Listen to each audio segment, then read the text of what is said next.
ಹಾಗೂ ನಮ್ಮ direction team, ನಮ್ಮ ಟೆಕ್ನಿಷಿಯನ್ಸ್, ನನ್ನ ಫ್ರೆಂಡ್ಸ್, ನನ್ನ ಫ್ಯಾಮಿಲಿ, ಎಲ್ರಿಗೂ ನನ್ನ ನಮಸ್ಕಾರ. ನಾನು ಇವಾಗ ಸೆಕೆಂಡ್ PU ಮುಗಿಸಿದ್ದೀನಿ. ಇವಾಗ ಮೆಡಿಕಲ್ ಮಾಡೋಣ ಅಂತ ಸಿನಿಮಾ ಮಾಡಬೇಕು. ನಾನು ಚಿಕ್ಕವನಿದ್ದಾಗ ನಮ್ಮ ಮನೆ ಕೆಳಗಡೆ ನಮ್ಮ ಆಕ್ಟಿಂಗ್ ಇನ್ಸ್ಟಿಟ್ಯೂಟ್ ಇತ್ತು.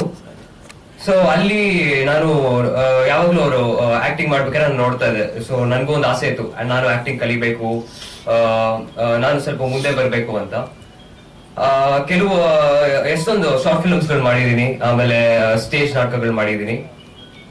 ಸೊ ಒಂದಿನ ಲೈಕ್ ನಮ್ ತಂದೆಯವ್ರ ಹತ್ರ ನಾನು ಕೇಳ್ದೆ, ಅಪ್ಪ ನನ್ಗೂ ಈ ತರ ಆಸೆ ಇದೆ, ನಾನು ಒಂದ್ ಸಿನಿಮಾ ಮಾಡ್ಬೇಕು ಅನ್ಕೊಂಡಿದೀನಿ. ಅದೇ ನಮ್ ತಂದೆ ಸ್ಟ್ರಿಕ್ಟ್, ಅವ್ರು ಲೈಕ್ ಫಿಲಮ್ ಅಂದ್ರೆ ಈಸ್ ಫುಲ್ ಪ್ಯಾಷನೇಟ್. ಸೊ ನನ್ಗೆ ಮೇಕಪ್ ಟೆಸ್ಟ್ ಆಯ್ತು, ಆಮೇಲೆ ಹೇರ್ ಸ್ಟೈಲ್ ಟೆಸ್ಟ್ ಆಯ್ತು, ಕಾಸ್ಟ್ಯೂಮ್ ಟೆಸ್ಟ್ ಆಯ್ತು. ಸೊ ಆಮೇಲೆ ನಮ್ ಡೈರೆಕ್ಟರ್ ಸರ್ ಹೇಳಿದ್ರು ಲೈಕ್ ಈ ಸಿನಿಮಾಗೆ ತುಂಬಾ ಸೂಟ್ ಆಗ್ತದೆ. ಸೊ ಹಂಗೆ ಈ ಸಿನಿಮಾ ಕಾಗದ ಮಾಡಿದ್ವಿ. ಏನ್ ನಿಮ್ಗೆ ಚಾಲೆಂಜ್ ಅನ್ಸಿದೆ ಈ ಸಿನಿಮಾ? ನಿಮ್ಗೆ ಏನ್ ಚಾಲೆಂಜ್ ಅನ್ಸಿದೆ ನಿಮ್ ಕ್ಯಾರೆಕ್ಟರ್? ಸರ್ ಚಾಲೆಂಜ್ ಅಂತ ಏನ್ ಅನ್ಸಿಲ್ಲ, ಕಥೆನೇ ಹೀರೋ. ಇದು ಯಾವ್ದು ಟೀಮಲ್ಲಿ ನಾಟಕದ ಇದು ಹೇಳಿದ್ರೆ?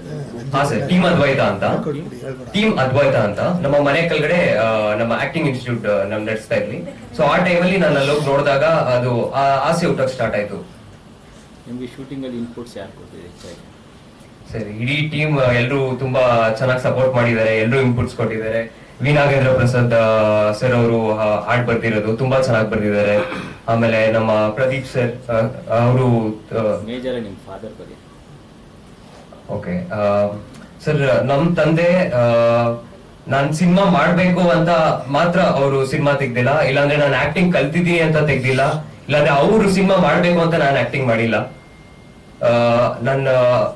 ನನ್ಗೆ ಒಂದು ಆಸೆ ಇತ್ತು ಮಾಡ್ಬೇಕು ಅಂತ, ಹೌದು. ಆದ್ರೆ ಅವರೆಲ್ಲ ಕೂಡ ಚೆಕ್ ಮಾಡಿ ನಾನು ಮಾಡ್ತೀನ ಇಲ್ವಾ ಅಂತ ನೋಡಿ ಸಪೋರ್ಟ್ ಮಾಡಿದ್ರು, ನನ್ಗೊಂದು ಆಪರ್ಚುನಿಟಿ ಕೊಟ್ರು. ಸೊ ಥ್ಯಾಂಕ್ ಯು ಅಪ್ಪ, ಲವ್ ಯು.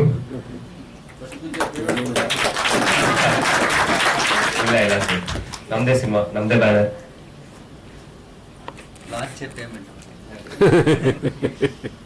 ನೆಕ್ಸ್ಟ್ ಎಲ್ಲ ಪೇಮೆಂಟೇ ಕೊಡ್ಬೇಕು, ಅವ್ರು ಕಲೆಕ್ಟ್ ಮಾಡ್ಕೋತಾರೆ ಮಿಕ್ಕಿದೆಲ್ಲ.